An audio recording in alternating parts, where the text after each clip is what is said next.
This is Matthew Cratter from Bitcoin University, and today I wanted to talk about the biometric digital prison that is coming and how Worldcoin may be playing a part in this. If you've seen the movie Minority Report, a lot of this may sound vaguely familiar. I want you to meet Sam Altman. You probably already know who he is. He's a Silicon Valley VC and entrepreneur. He's the CEO of OpenAI, which is the company that produced ChatGPT. So he's a very important and very powerful person at this point in time. He also has a company called Worldcoin, and the basic business idea is this. Let's do a 20% pre-mine, give a bunch of shipcoins to ourselves and to our VCs.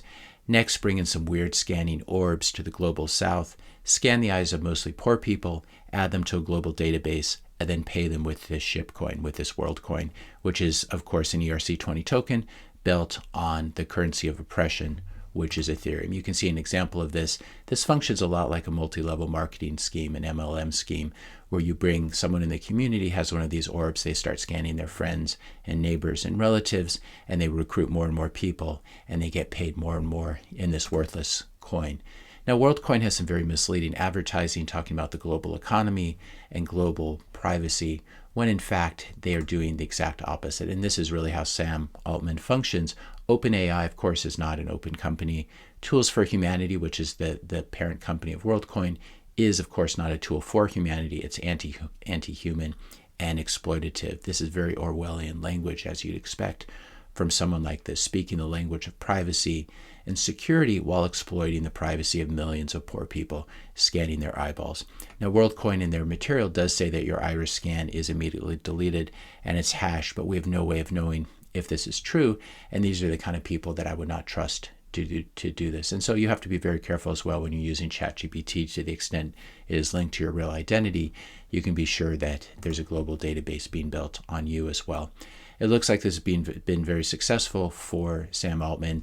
The parent company, Tools for Humanity, just raised a round of $115 million. I think this was a Series C. So this is something that has legs. We covered it a couple years ago, and I was hoping it was going to go away, but it looks like it's here, at least for now.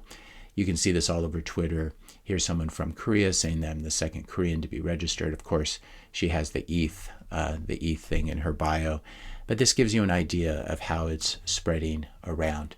Now, the problem with this is this whole idea of global ID and having huge databases of people and their personal biometric data. This uses a protocol called World ID, and we can read here on the Worldcoin website. Once an individual has verified their uniqueness and humanness at an orb, they receive a World ID. They can be used as a privacy-preserving global digital passport to seamlessly sign into websites, mobile apps, Web3 dApps, without sharing personal data like names and emails. Of course, it's the parent company that has your information, and there's no evidence that they deleted. Here's another page from Worldcoin's website. Worldcoin World ID supports multiple types of personhood verifications. At launch, this includes phone number verification for easy access to anyone with a smartphone and orb biometric verification for extreme accuracy. What we're seeing here is the worst of unethical crypto pre-mines and unethical crypto practices, the harvesting of people's biometric data. And all of this is bringing us one step closer to a system of global surveillance and control. I'm not saying that Worldcoin will necessarily be the winner of this, but I take it as more of an indication of where things are trending.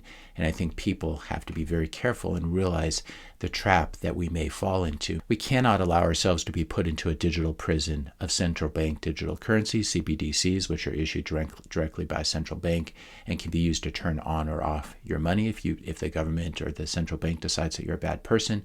This combination of CBDCs, movement passports, as we saw a little bit in the past few years, and as they have in China, medical passports, we're certainly familiar with how those could look, internet passports where you have to KYC yourself before you use the internet and have a special login so they can track what you're viewing online.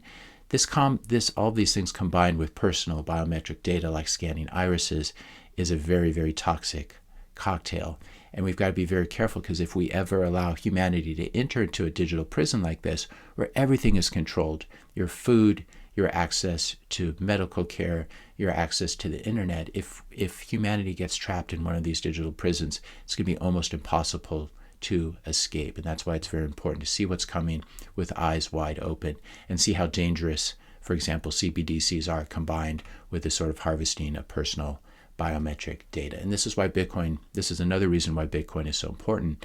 It's not just a new global monetary asset that's going to be held on the balance sheet of central banks and corporations and individuals. It's also our only hope for avoiding the control that totalitarians like Sam Altman and the CCP in China want to impose on us.